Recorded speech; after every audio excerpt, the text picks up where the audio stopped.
ঝালকাঠি শহরের গাফখান সেতু এলাকায় ট্রাক চাপায় অটোরিকশার 11 যাত্রী নিহত হয়েছেন। এই বিষয়ে বিস্তারিত জানাতে ঘটনাস্থলে আছেন সহকর্মী পলাশ রায়। সরাসরি চলে যাব তার কাছে। পলাশ,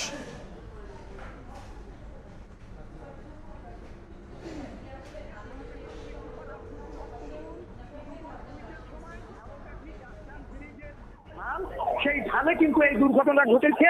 স্থানীয়রা এবং পুলিশ আমাকে যতটুকু জানিয়েছে যে একটি ট্রাক ঝালকাঠি শহরের দিকে যাচ্ছিল, ঠিক সামনে ছিল 3টি অটোরিকশা এবং একটি প্রাইভেট কার।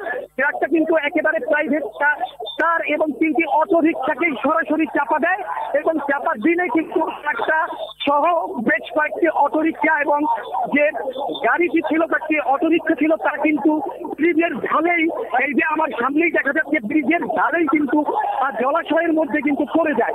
পড়ে যাওয়ার পরে এখানে কিন্তু ঘটনার ফলে কিন্তু 7 জন নিহত হয়েছে। যারা হাসপাতালে নেওয়ার পরে কিন্তু সেখানে কিন্তু 4 জন মারা গেছে। এখনো কিন্তু এখানে আরো মরদেহ রয়েছে বলে কিন্তু ধারণা করা হচ্ছে।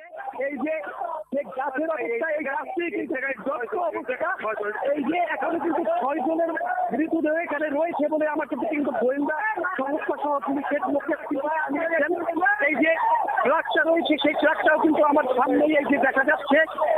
ট্রাকের সাথে সংঘর্ষের কারণে এমন দ্রুত বেগে সংঘর্ষ হয়, তার গতিটা এত বেশি ছিল যে এই যে পাশের যে গাছ কিন্তু পড়ে গেছে। আমরা যদি সেই দৃশ্য দেখানোর চেষ্টা করি, বেশ কয়েকটি গাছ, 3টি এরকম কিন্তু পড়ে গেছে।